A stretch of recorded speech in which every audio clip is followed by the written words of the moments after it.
I wish I was there in person. It's one of my favorite places to go speak. PBNSG has done such amazing work. And I always tell people all around the country that they should come, like, do a little study and then take what they learn and bring it back to their own communities because you're doing such great work. My inspiration for writing How Not to Age was the consensus document, Interventions to Slow Aging in Humans, compiled by the top researchers in the field, the likes of Longo, Sinclair, Fontana. They were brought together to identify the most promising strategies to combat aging.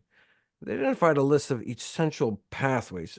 For example, drugs that can block the hormone IGF-1, or drugs to block the pro-aging enzyme TOR. But I realized, wait a second, every single one of these could be regulated through diet. That became the opening section of the book.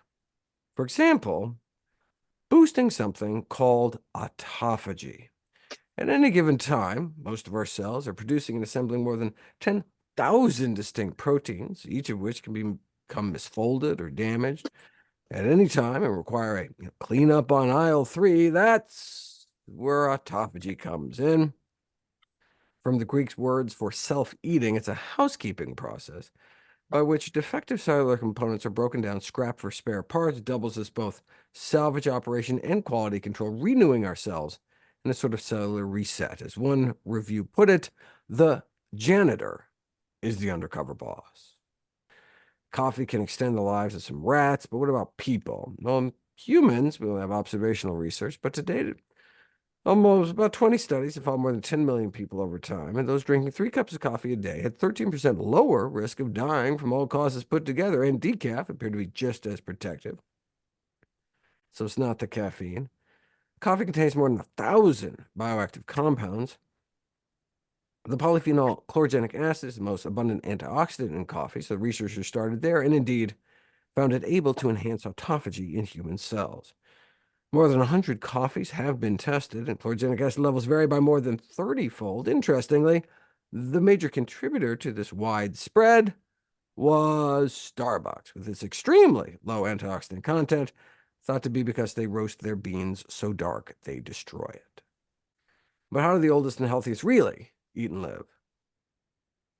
That's what we have the blue zones for, areas of exceptional longevity around the world, where they may have 10 times the rate of those reaching triple digits. It was named for a color demographer used in a global heat map of mortality. What lessons can we learn? Anything else to maintain muscle mass other than greens and machines?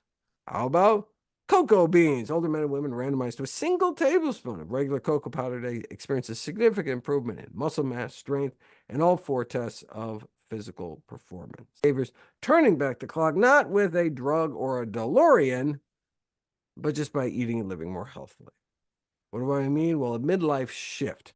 Between the ages of 45 and 64, even the barest of minimums, we're talking 5 daily servings of fruits and vegetables, walking even like 20 minutes a day, maintaining a healthy weight, not smoking, can result in a substantial reduction in mortality, even in the immediate future. I mean, we're talking a 40% lower risk of dying in the subsequent 4 years.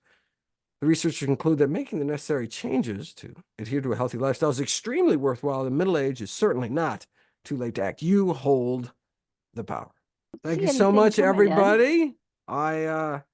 Hopefully next time we can do this all in person. Yeah, and just a reminder, the replay of this will be posted on the PBNSG website very shortly. And if you have any questions, connect@pbnsg.org. And do you have any parting words that you'd like to share with us, Dr. Greger, before we sign off?